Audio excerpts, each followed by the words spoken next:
ಮಿತ್ರರೇ ನಮಸ್ಕಾರ. ಮಿತ್ರರೇ, ಕರ್ನಾಟಕದಲ್ಲಿ ಅಧಿಕಾರ ಹಸ್ತಾಂತರ ಅನ್ನುವಂಥದ್ದು ಬಹಳ ಸಲೀಸಾಗಿದೆ. ಇಷ್ಟು ಈಸಿಯಾಗತ್ತೆ ಅಂತ ಯಾರೂ ಕೂಡ ನಿರೀಕ್ಷೆ ಮಾಡಿರಲಿಲ್ಲ. ಎಲ್ಲರ ಮನಸ್ಸಿನಲ್ಲೂ ಏನು ಭಾವನೆ ಇತ್ತು ಕೇಳಿದ್ರೆ, ಸಿದ್ದರಾಮಯ್ಯನವರು ಅಷ್ಟು ಸಲೀಸಾಗಿ ಕುರ್ಚಿ ಬಿಡೋದಿಲ್ಲ ಅಂತ. ಆದರೆ ಸಿದ್ದರಾಮಯ್ಯನವರು ಎಲ್ಲರ ನಿರೀಕ್ಷೆಯನ್ನು ಹುಸಿ ಮಾಡಿದ್ದಾರೆ. ಹೂವಿನ ದಳ ಎತ್ತಿಟ್ಟ ಹಾಗೆ ಸಿದ್ದರಾಮಯ್ಯನವರಿಂದ ಅಧಿಕಾರ ಡಿಕೆಗೆ ಹಸ್ತಾಂತರ ಆಗ್ತಾ ಇದೆ. ಈ ಸಂದರ್ಭದಲ್ಲಿ ಕೆಲವರು ಪ್ರಶ್ನೆ ಕೇಳಿದ್ರು, ಹಾಗಾದ್ರೆ ಸಿದ್ದರಾಮಯ್ಯನವರು ಕಂಪ್ಲೀಟ್ ಆಗಿ ಡಿಕೆಗೆ ಸಪೋರ್ಟ್ ಮಾಡ್ತಾರಾ? ಯಾಕೆಂದ್ರೆ ಕೆಲವೊಂದಷ್ಟು ಅಚ್ಚರಿಯ ಸಂಗತಿಗಳು ಕೂಡ ನಡೆದ್ವು. ಅದು ಕೂಡ ಯಾರೂ ನಿರೀಕ್ಷೆ ಮಾಡದಂತಹ ಸಂಗತಿಗಳು.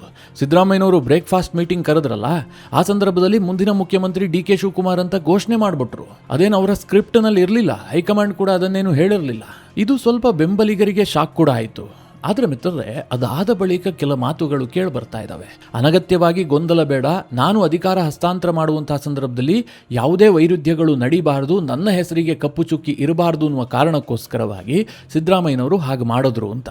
ಹಾಗಂದ ಮಾತ್ರಕ್ಕೆ ಡಿ.ಕೆ. ಶಿವಕುಮಾರ್ಗೆ ಮುಂದೆ ಎಲ್ಲವೂ ಕೂಡ ಸಲೀಸಾಗತ್ತೆ ಅನ್ನುವಂಥದ್ದು ಅರ್ಥ ಅಲ್ಲ. ಯಾಕೆ ಅಂತಂದ್ರೆ, ಸಿದ್ದರಾಮಯ್ಯನವರು ಅಧಿಕಾರ ತ್ಯಾಗ ಮಾಡಿದ್ರೂ ಕೂಡ ಮುಂದಿನ ಮುಖ್ಯಮಂತ್ರಿಯ ಜುಟ್ಟನ್ನ ತನ್ನ ಕೈನಲ್ಲಿ ಹಿಡ್ಕೊಳ್ಳೋದಕ್ಕೆ ತೀರ್ಮಾನ ಮಾಡಿಬಿಟ್ಟಿದ್ದಾರೆ.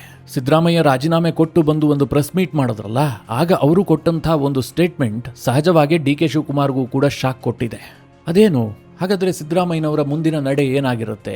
ಅವ್ರೇನ್ ಮಾಡ್ತಾರೆ? ಡಿ.ಕೆ. ಶಿವಕುಮಾರ್ ಸರ್ಕಾರದ ಮೂಗುದಾರವನ್ನು ಸಿದ್ದರಾಮಯ್ಯನವರು ಹಿಡ್ಕೊಂಡಿರ್ತಾರ?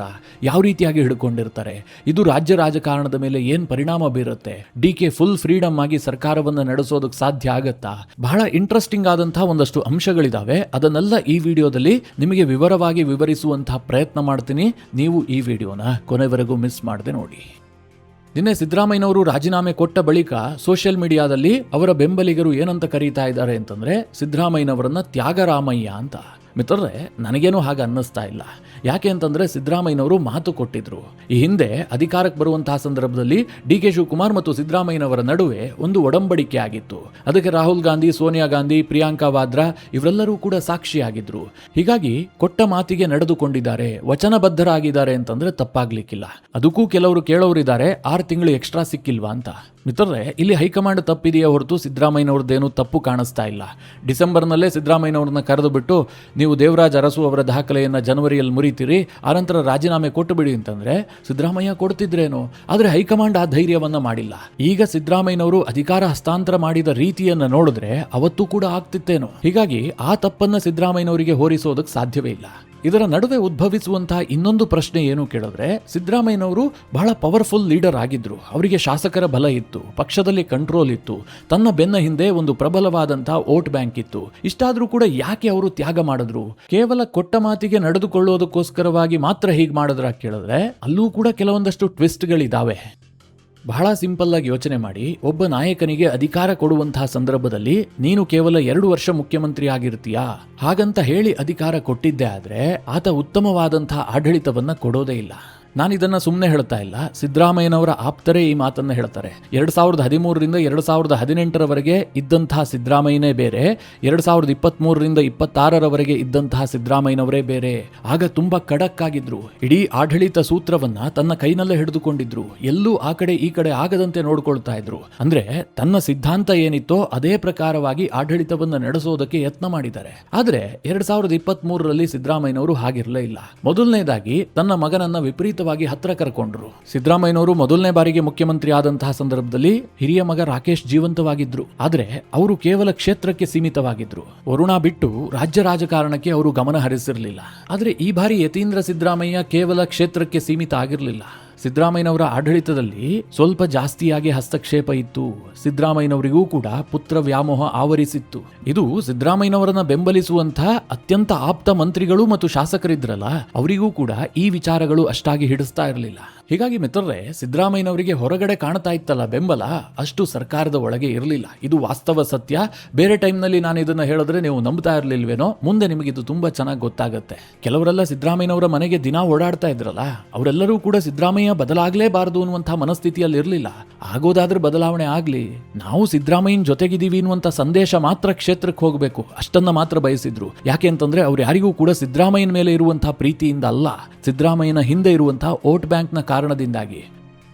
ಮಿತ್ರರೇ, ಅದನ್ನೆಲ್ಲ ವಿವರಿಸ್ತಾ ಹೋದ್ರೆ ವಿಡಿಯೋದ ಲೆಂತ್ ಜಾಸ್ತಿ ಆಗ್ತಾ ಹೋಗುತ್ತೆ. ಹೀಗಾಗಿ ನಾನು ಆ ವಿಚಾರವನ್ನ ಇಲ್ಲಿಗೆ ಸ್ಟಾಪ್ ಮಾಡಿಬಿಟ್ಟು ಈಗ ಡಿ ಕೆ ಶಿವಕುಮಾರ್ಗೆ ಹೈಕಮಾಂಡ್ ಯಾವ ಭರವಸೆಯಲ್ಲಿ ಅಧಿಕಾರ ಕೊಟ್ಟಿದೆ ಅಂತಂದ್ರೆ, ಸಿದ್ದರಾಮಯ್ಯನವರು ಆಡಳಿತಾತ್ಮಕವಾಗಿ ಸ್ವಲ್ಪ ವೀಕ್ ಆಗಿ ಕಾಣಿಸೋದಕ್ಕೆ ಶುರು ಮಾಡಿದ್ರಲ್ಲ, ಇದೇ ರೀತಿಯಾಗಿ ಸಿದ್ದರಾಮಯ್ಯನವರನ್ನ ಕಂಟಿನ್ಯೂ ಮಾಡಿದ್ದೆ ಆದ್ರೆ ಸಿದ್ದರಾಮಯ್ಯ 2 ವರ್ಷಗಳಲ್ಲಿ ಇನ್ನಷ್ಟು ವೀಕ್ ಆಗ್ತಾರೆ. ಯಾಕೆ ಕೇಳಿದ್ರೆ ಸಿದ್ದರಾಮಯ್ಯನವರಿಗೆ ಇನ್ನೊಮ್ಮೆ ಅಧಿಕಾರಕ್ಕೆ ಬರಬೇಕು ಅನ್ನುವಂತ ಉತ್ಸಾಹವೇ ಇರಲಿಲ್ಲ.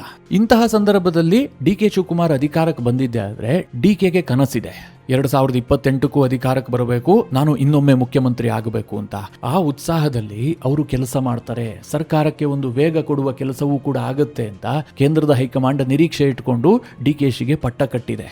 ಈಗ ಡಿ ಕೆ ಶಿವಕುಮಾರ್ ಮುಖ್ಯಮಂತ್ರಿಯಾಗಿ ಯಶಸ್ಸನ್ನ ಗಳಿಸ್ತಾರಾ ಅಥವಾ ಫೇಲ್ಯೂರ್ ಆಗ್ತಾರಾ ಅಂತ ಈಗಲೇ ಏನು ಹೇಳೋದಕ್ಕೆ ಹೋಗೋದಿಲ್ಲ. ಯಾಕೆಂದ್ರೆ ಅವರು ಮುಖ್ಯಮಂತ್ರಿ ಆಗಲಿ 1 ತಿಂಗಳಾದರೂ ಅಧಿಕಾರ ನಡೆಸಿದ ಮೇಲೆ ಅವರ ಆಡಳಿತ ವೈಖರಿಯ ಬಗ್ಗೆ ನಾವೊಂದು ಪರಾಮರ್ಶೆ ಮಾಡಬಹುದು. ಮುಂಚಿತವಾಗಿ ಹೇಳೋದಿದೆಯಲ್ಲ, ಅದು ನಾವು ಪೂರ್ವಾಗ್ರಹ ಪೀಡಿತರಾಗಿ ಹೇಳಿಕೆ ಕೊಟ್ಟಂತಾಗತ್ತೆ. ಆದರೆ ಒಂದು ವಿಚಾರವನ್ನ ಗಮನಿಸಬಹುದು, ಡಿ ಕೆ ಶಿವಕುಮಾರ್ ಆಲ್ರೆಡಿ ಉಪಮುಖ್ಯಮಂತ್ರಿಗಳಾಗಿ ಕೆಲಸ ಮಾಡಿದ್ದಾರೆ. ಅದರಲ್ಲೂ ಮುಖ್ಯವಾಗಿ ಬೆಂಗಳೂರಿನ ಜವಾಬ್ದಾರಿ ಡಿ ಕೆ ಕೈಲಿತ್ತು. ಡಿ ಕೆ ಶಿವಕುಮಾರ್ ಉಪಮುಖ್ಯಮಂತ್ರಿಗಳಾಗಿ ಬೆಂಗಳೂರು ಜವಾಬ್ದಾರಿಯನ್ನ ವಹಿಸಿಕೊಂಡ್ರಲ್ಲ, ಬಹಳ ಆರಂಭಿಕ ಶೂರತ್ವವನ್ನು ತೋರಿಸಿದ್ರು. ನಾನು ಕೂಡ 2-3 ದಿನ ಅವ್ರ ಹಿಂದೆ ಓಡಾಡಿದ್ದೆ. ಅವರು ಮಹದೇವಪುರಕ್ಕೆ ವಿಸಿಟ್ ಮಾಡಿದ್ರು. ಫ್ಲಡ್ ಆದಂತಹ ಏರಿಯಾಗಳಲ್ಲೆಲ್ಲ ನೋಡ್ಬಿಟ್ಟು ಕಮಿಷನರ್ಗೆ ಬೆಂಡೆತ್ತಿದ್ರು. ಒತ್ತುವರಿಯನ್ನೆಲ್ಲ ತೆರವು ಮಾಡಿಬಿಟ್ಟು ಎಲ್ಲಾ ರಾಜಕಾಲುವೆಗಳು ಕೂಡ ಫ್ರೀ ಆಗಬೇಕು, ಇನ್ಯಾವತ್ತೂ ಫ್ಲಡ್ ಆಗಬಾರ್ದು ಅಂತ ಆರ್ಡರ್ ಮಾಡಿದ್ರು. ಅವರ ಆಡಳಿತ ವೈಖರಿಯನ್ನ ನೋಡಿದ್ರೆ ನಮಗೂ ಕೂಡ ಏನೋ ಒಂದು ಭರವಸೆ ಸಿಕ್ಕಿತ್ತು. ಇವರೇನೋ ಮಾಡ್ತಾರೆ, ಬ್ರ್ಯಾಂಡ್ ಬೆಂಗಳೂರು ಅಂತ ಹೇಳ್ತಾ ಇದಾರಲ್ಲ, ನಿಜವಾಗ್ಲೂ ಕೂಡ ಬೆಂಗಳೂರಿಗೆ ಒಂದು ಬ್ರ್ಯಾಂಡ್ ಬರಬಹುದು ಅಂತ. ಆದ್ರೆ ಡಿ ಕೆ ಶಿವಕುಮಾರ್ ಏನ್ ಮಾಡಿದ್ದಾರೆ? ಬೆಂಗಳೂರಿನಲ್ಲಿ ಏನಾದ್ರೂ ಸ್ವಲ್ಪನಾದ್ರೂ ಬದಲಾಗಿದ್ಯಾ? ಬೆಂಗಳೂರಿನಲ್ಲಿದ್ದಂತಹ ಪಾಲಿಕೆಯನ್ನ BBMP ಬದಲಾಗಿ GBA ಅಂತ ಮಾಡಿದ್ರು, ಗ್ರೇಟರ್ ಬೆಂಗಳೂರು ಅಂತ. ಮಿತ್ರರೇ, ಬೆಂಗಳೂರಿನ ಹೆಸರಿಗೆ ಗ್ರೇಟ್ ಅಂತ ಬಂತೇ ಬಿಟ್ರೆ ವಾಸ್ತವವಾಗಿ ಗ್ರೌಂಡ್ ಲೆವೆಲ್ ನಲ್ಲಿ ಬೆಂಗಳೂರು ಗ್ರೇಟ್ ಆಗಿಲ್ಲ. ಇದು ಕಳೆದ 3 ವರ್ಷದಲ್ಲಿ ಡಿ ಕೆ ಶಿವಕುಮಾರ್ ಅವರ ಆಡಳಿತಾತ್ಮಕ ವೈಫಲ್ಯ. ನಾನಿಲ್ಲಿ ಯಾವುದೇ ಪೂರ್ವಾಗ್ರಹ ಪೀಡಿತನಾಗದೆ ಹೇಳ್ತಾ ಇದ್ದೀನಿ. ಸಿದ್ದರಾಮಯ್ಯನವರು ಮೊದಲ ಅವಧಿಗೆ ಮುಖ್ಯಮಂತ್ರಿ ಆಗಿದ್ರಲ್ಲ 2013ರಿಂದ 18, ಆ ಕೊನೆ 2 ವರ್ಷಗಳಲ್ಲಿ ಬೆಂಗಳೂರಿಗೆ ತುಂಬಾ ಕೆಲಸ ಆಗಿದ್ದು, ಹೊಸ ಯೋಜನೆಗಳನ್ನ ಸಿದ್ದರಾಮಯ್ಯ ಇಂಟ್ರೊಡ್ಯೂಸ್ ಮಾಡಿದ್ರು. KJ ಜಾರ್ಜ್ ಅವರು ಬೆಂಗಳೂರು ಡೆವಲಪ್ಮೆಂಟ್ ಮಿನಿಸ್ಟರ್ ಆದ ಬಳಿಕ ಒಂದಷ್ಟು ಪ್ರಾಮಾಣಿಕ ಕೆಲಸಗಳಾಗಿದ್ವು. ಭ್ರಷ್ಟಾಚಾರ ಎಲ್ಲ ಇರಲಿಲ್ಲ ಅಂತ ನಾನಂತೂ ಹೇಳೋದಿಲ್ಲ, ಆದರೆ ಕೆಲಸಗಳು ಕಣ್ಣಿಗೆ ಕಾಣ್ತಾ ಇದ್ವು. ಆದರೆ ಕಳೆದ 3 ವರ್ಷದಲ್ಲಿ ಏನೂ ಆಗಿಲ್ಲ. ಅದಕ್ಕೆ ಸರ್ಕಾರದ ಬಳಿ ದುಡ್ಡಿಲ್ಲದೆ ಇರೋದು ಕೂಡ ಕಾರಣ ಆಗಿರಬಹುದು. ಗ್ಯಾರಂಟಿಗಳಿಂದಾಗಿ ಸರ್ಕಾರದ ಬೊಕ್ಕಸ ಖಾಲಿಯಾಗಿತ್ತು. ಹೀಗಾಗಿ ಡಿ ಕೆ ಶಿವಕುಮಾರ್ ಕೇವಲ ಹೆಸರಿಗೆ ಮಾತ್ರ ಬೆಂಗಳೂರು ಡೆವಲಪ್ಮೆಂಟ್ ಮಿನಿಸ್ಟರ್ ಆಗಿದ್ರೆ ಹೊರತು ಅವರೇನು ಬ್ರ್ಯಾಂಡ್ ಬೆಂಗಳೂರು ಅಂತ ಹೇಳಿದ್ರಲ್ಲ, ಅದು ಕೇವಲ 1 ವಾರ ಹೆಡ್ಲೈನ್ ಸುದ್ದಿ ಆಯ್ತೇ ಬಿಟ್ರೆ ನಯಾ ಪೈಸೆ ಉಪಯೋಗ ಆಗಿಲ್ಲ. ಇನ್ನು ಮಿತ್ರರೇ, ಮುಖ್ಯ ವಿಚಾರಕ್ಕೆ ಬರೋದಕ್ಕೆ ಮುಂಚೆ ಸಿದ್ದರಾಮಯ್ಯನವರ ಅಭಿಮಾನಿಗಳು ಅಂತ ಕಾಣುತ್ತೆ ಅವರು ಕಮೆಂಟ್ ಹಾಕಿದ್ರು. ಕರ್ನಾಟಕದ ದುರಂತ ಏನು ಕೇಳಿದ್ರೆ, ಒಬ್ಬ ರಾಜಕಾರಣಿ ದೀರ್ಘಾವಧಿಯವರೆಗೆ ಇಲ್ಲಿ ರಾಜಕಾರಣ ಮಾಡೋದಕ್ಕೆ ಸಾಧ್ಯ ಆಗೋದಿಲ್ಲ. ಲಾಂಗ್ ಟರ್ಮ್ ಚೀಫ್ ಮಿನಿಸ್ಟರ್ಗಳಾಗದೇ ಇರೋದು ಕೂಡ ಕರ್ನಾಟಕದ ಅಭಿವೃದ್ಧಿಯ ವೇಗಕ್ಕೆ ಹಿನ್ನಡೆ ಆಗಿದೆ ಅಂತ. ಮಿತ್ರರೇ, ಅದನ್ನು ಕೂಡ ನಾನು ಒಪ್ಪೋದಿಲ್ಲ. ಈ ದೇಶದ ಇತಿಹಾಸವನ್ನ ತೆಗೆದ್ರೆ ಕೆಲ ರಾಜ್ಯಗಳಲ್ಲಿ ತುಂಬಾ ಲಾಂಗ್ ಟರ್ಮ್ ಸರ್ವ್ ಮಾಡದಂತಹ ಚೀಫ್ ಮಿನಿಸ್ಟರ್ಗಳಿದ್ದಾರೆ. ಉದಾಹರಣೆಗೆ ಸಿಕ್ಕಿಂನಲ್ಲಿ ಪವನ್ ಕುಮಾರ್ ಚಾಮ್ಲಿಂಗ್ 24 ವರ್ಷ 165 ದಿನಗಳ ಕಾಲ ಮುಖ್ಯಮಂತ್ರಿಯಾಗಿ ಸೇವೆ ಸಲ್ಲಿಸಿದ್ದಾರೆ. ಲಾಂಗೆಸ್ಟ್ ಸರ್ವಿಂಗ್ ಚೀಫ್ ಮಿನಿಸ್ಟರ್ ಅಲ್ಲಿ ಇವರೇ ನಂಬರ್ 1 ಪ್ಲೇಸ್ ನಲ್ಲಿ ಇರೋದು. ಎರಡನೇದಾಗಿ ನವೀನ್ ಪಟ್ನಾಯಕ್ ಇದ್ದಾರೆ. ಇವರು ಒಡಿಶಾದಲ್ಲಿ 24 ವರ್ಷ 99 ದಿನಗಳ ಕಾಲ ಚೀಫ್ ಮಿನಿಸ್ಟರ್ ಆಗಿದ್ರು. ಬಂಗಾಳದ ಜ್ಯೋತಿ ಬಸು 23 ವರ್ಷ 137 ದಿನಗಳ ಕಾಲ ಚೀಫ್ ಮಿನಿಸ್ಟರ್ ಆಗಿದ್ರು. ನಿತೀಶ್ ಕುಮಾರ್ ಕೂಡ ಆಲ್ಮೋಸ್ಟ್ 20 ವರ್ಷ ಚೀಫ್ ಮಿನಿಸ್ಟರ್ ಆಗಿದ್ರು. ಪಕ್ಕದ ರಾಜ್ಯದಲ್ಲಿ ಕರುಣಾನಿಧಿ 19 ವರ್ಷ ಮುಖ್ಯಮಂತ್ರಿಗಳಾಗಿದ್ರು. ಜಯಲಲಿತಾ 15 ವರ್ಷ ಆಗಿದ್ರು. ಆಂಧ್ರದ ಚಂದ್ರಬಾಬು ನಾಯ್ಡು ಈಗಾಗಲೇ 15 ವರ್ಷ ಕಂಪ್ಲೀಟ್ ಮಾಡಿದರೆ, 20 ವರ್ಷ ಕೂಡ ಅವರು ಕಂಪ್ಲೀಟ್ ಮಾಡಬಹುದೇನೋ. ಆದ್ರೆ ಕರ್ನಾಟಕದಲ್ಲಿ ದೊಡ್ಡ ದೊಡ್ಡ ನಾಯಕರು ಕೂಡ 8 ವರ್ಷ ಮುಖ್ಯಮಂತ್ರಿ ಆಗೋದೇ ದೊಡ್ಡ ಸಾಹಸ ಅನ್ನುವಂತಹ ಪರಿಸ್ಥಿತಿ ಬಂದಿದೆಯಲ್ಲ. ಇದು ಪ್ಲಸ್ ಮೈನಸ್ ಕೇಳಿದ್ರೆ ಒಂದು ಹಂತದಲ್ಲಿ plus. Longest serving chief minister ಇದ್ದ ತಕ್ಷಣ ರಾಜ್ಯ ಏನು ಅಭಿವೃದ್ಧಿ ಆಗೋದಿಲ್ಲ. ಯಾವಾಗ ಒಬ್ಬ ಸುದೀರ್ಘ ಆಡಳಿತದಲ್ಲಿರುವಂತಹದ್ದು ರಾಜ್ಯಕ್ಕೆ ಬೆನಿಫಿಟ್ ಆಗುತ್ತೆ ಕೇಳಿದ್ರೆ ಆತನಿಗೆ ದೂರದೃಷ್ಟಿ ಇದ್ದಂತಹ ಸಂದರ್ಭದಲ್ಲಿ ಮಾತ್ರ. ಈಗ ನಿತೀಶ್ ಕುಮಾರ್ ಬಿಹಾರದಲ್ಲಿ ಬಹಳ ಸುದೀರ್ಘವಾಗಿ ಮುಖ್ಯಮಂತ್ರಿ ಆಗಿದ್ರು. ಬಿಹಾರಕ್ಕೆ ಅದು ಪ್ಲಸ್ ಆಗಿದೆ. ಜಂಗಲ್ ರಾಜ್ಯ ಹಣೆಪಟ್ಟಿಯಿಂದ ನಿತೀಶ್ ಕುಮಾರ್ ಬಿಹಾರವನ್ನ ಹೊರತಂದಿದ್ದಾರೆ. ಹಾಗಂದ ಮಾತ್ರಕ್ಕೆ ನಿತೀಶ್ ಕುಮಾರ್ರಿಂದ ಬಿಹಾರಕ್ಕೆ ಎಲ್ಲವೂ ಒಳ್ಳೇದಾಯ್ತು ಅಂತಲೂ ಅರ್ಥ ಅಲ್ಲ. ಕರ್ನಾಟಕದಲ್ಲಿ ಬಹುಶಃ SM ಕೃಷ್ಣಗೆ ಇನ್ನೊಂದು ಅವಧಿ ಸಿಕ್ಕಿದ್ದೇ ಆಗಿದ್ರೆ ಬೆಂಗಳೂರು ಇನ್ನೂ ಹೆಚ್ಚು ಡೆವಲಪ್ ಆಗ್ತಿತ್ತೇನೋ. ಯಾಕೆಂದ್ರೆ ಬೆಂಗಳೂರಿನ ಬಗ್ಗೆ SM ಕೃಷ್ಣಗೆ ವಿಶೇಷವಾದ ಕಲ್ಪನೆ ಇತ್ತು. ಇವತ್ತು ಬೆಂಗಳೂರಿಗೆ ಗ್ಲೋಬಲ್ ಲೆವೆಲ್ ನಲ್ಲಿ ಒಂದು ಹೆಸರಿದೆ ಅಂತಂದ್ರೆ ಅದಕ್ಕೆ ಕಾರಣವೇ SM ಕೃಷ್ಣ. SM ಕೃಷ್ಣಗೆ ಒಂದು ಸ್ಪಷ್ಟವಾದಂತಹ ವಿಷನ್ ಇತ್ತು. ಸಿದ್ದರಾಮಯ್ಯ ಅಂತಹ ವಿಷನ್ಗಳೇನೂ ಇರಲಿಲ್ಲ. ಅವರೇನೇ ಇದ್ರೂ ಕೂಡ ಸಾಮಾಜಿಕ ನ್ಯಾಯ ಅನ್ನುವಂತಹ ಪರಿಕಲ್ಪನೆಯಲ್ಲಿ ಅಧಿಕಾರ ಹಿಡಿದವರು. ಅವರು ಕೆಲಸ ಮಾಡಿದ್ದು ಕೂಡ ಅದೇ ಹಂತದಲ್ಲೇ ಇತ್ತು. ಯಡಿಯೂರಪ್ಪನವರು ಕೂಡ ಸ್ವಲ್ಪ ಹೆಚ್ಚಿಗೆ ಸಾಮಾಜಿಕ ನ್ಯಾಯ ಅದು ಇದು ಹೇಳಿಕೊಂಡೇ ಅಧಿಕಾರ ನಡೆಸಿದ್ದು. ಈಗ ಡೆವಲಪ್ಮೆಂಟ್ ಅನ್ನುವಂತಹ ಚರ್ಚೆ ಎಸ್.ಎಂ. ಕೃಷ್ಣ ಆದ ಬಳಿಕ ಡಿ.ಕೆ. ಶಿವಕುಮಾರ್ ಹೇಳ್ತಾ ಇದ್ದಾರೆ, ಕೇವಲ ಇದು ಬಾಯಿ ಮಾತಿಗೆ ಸೀಮಿತ ಆಗತ್ತಾ? ನಾನು ಆಗ್ಲೇ ಹೇಳಿದೆ, 3 ವರ್ಷದಲ್ಲಿ ಅವರೇನು ಮಾಡಿಲ್ಲ. ಡಿ.ಸಿ.ಎಂ ಆಗಿ ಮಾಡೋದಕ್ಕಾಗದೇ ಇರೋದು ಸಿ.ಎಂ ಆಗಿ ಮಾಡ್ತಾರಾ? ಡೆವಲಪ್ಮೆಂಟ್ ಓರಿಯೆಂಟೆಡ್ ಆದಂತಹ ರಾಜಕಾರಣ ಮಾಡ್ತಾರಾ? ಇದು ಸದ್ಯಕ್ಕಿರುವಂತಹ ಪ್ರಶ್ನೆ. ಮಿತ್ರರೇ, ಈ ನಾಯಕತ್ವ ಬದಲಾವಣೆಯ ಸಾಧಕ ಬಾಧಕದ ಬಗ್ಗೆ ಚರ್ಚೆ ಮಾಡ್ತಾ ಹೋದ್ರೆ ಅದು ಎಂಡೇ ಆಗೋದಿಲ್ಲ. ಅಷ್ಟೊಂದು ವಿಚಾರಗಳಿದಾವೆ. ಈಗ ಮುಖ್ಯ ವಿಚಾರಕ್ಕೆ ಬರೋಣ. ಸಿದ್ದರಾಮಯ್ಯನವರು ಈಸಿಯಾಗಿ ಅಧಿಕಾರವನ್ನ ಹಸ್ತಾಂತರ ಮಾಡಿದ್ರೂ ಕೂಡ ಸರ್ಕಾರದ ಜುಟ್ಟನ್ನ ತನ್ನ ಕೈನಲ್ಲೇ ಹಿಡ್ಕೊಳ್ಳೋದಕ್ಕೆ ಒಂದು ಹಂತದಲ್ಲಿ ತೀರ್ಮಾನ ಮಾಡದಂತೆ ಕಂಡು ಬರ್ತಾ ಇದೆ ಅಂತ ನಾನು ಆರಂಭದಲ್ಲೇ ಹೇಳಿದೆ. ಆ ವಿಚಾರದ ಬಗ್ಗೆ ಚರ್ಚೆ ಮಾಡೋಣ. ಡಿ.ಕೆ. ಶಿವಕುಮಾರ್ ಅವರಿಗೆ ಸಿದ್ದರಾಮಯ್ಯ ಇಷ್ಟು ಈಸಿಯಾಗಿ ಅಧಿಕಾರ ಹಸ್ತಾಂತರ ಮಾಡ್ತಾರೆ ಎನ್ನುವಂತಹ ಕಲ್ಪನೆ ಇರಲಿಲ್ಲ. ಸಿದ್ದರಾಮಯ್ಯನವರು ಮಾಡಿದ್ರಿಂದಾಗಿ ಅವರಿಗೆ ಬಹಳ ಖುಷಿಯಾಗಿದೆ. ಅವರು ತೇಲ್ತಾ ಇದ್ದಾರೆ. ಆದರೆ ಅದೇ ಪ್ರೆಸ್ ಮೀಟ್ ನಲ್ಲಿ ಸಿದ್ದರಾಮಯ್ಯ ಹೇಳಿದಂತಹ ಒಂದು ಮಾತಿದೆಯಲ್ಲ, ಅದು ಡಿ.ಕೆ. ಶಿವಕುಮಾರ್ಗೆ ಈಗ ಬಿಸಿ ತುಪ್ಪ ಆಗಿದೆ. ಕೇವಲ ಡಿ.ಕೆ. ಶಿವಕುಮಾರ್ಗೆ ಮಾತ್ರ ಅಲ್ಲ, ಕಾಂಗ್ರೆಸ್ನ ಹೈಕಮಾಂಡ್ಗೂ ಕೂಡ. ಅದೇನು ಅಂತಂದ್ರೆ, ಈ ಬಾರಿ ಅಧಿಕಾರ ಹಸ್ತಾಂತರಕ್ಕೆ ಕಾಂಗ್ರೆಸ್ ಒಂದು ಸಿದ್ಧ ಸೂತ್ರವನ್ನು ರಚಿಸಿತ್ತು. ಸಿದ್ದರಾಮಯ್ಯನವರು ನೇರವಾಗಿ ರಾಜ್ಯಸಭೆಗೆ ಪ್ರವೇಶ ಮಾಡಬೇಕು, ಕೇಂದ್ರ ರಾಜಕಾರಣಕ್ಕೆ ಬರಬೇಕು, ಕರ್ನಾಟಕದ ಕಾಂಗ್ರೆಸ್ ಕಂಪ್ಲೀಟ್ ಆಗಿ ಡಿ.ಕೆ.ಶಿ ಹಿಡಿತದಲ್ಲಿರಬೇಕು ಅಂತ ಕೇಂದ್ರದ ಹೈಕಮಾಂಡ್ ಬಯಸಿತ್ತು. ಡಿ.ಕೆ. ಶಿವಕುಮಾರ್ ಬಯಕೆಯೂ ಕೂಡ ಅದೇ ಆಗಿತ್ತು.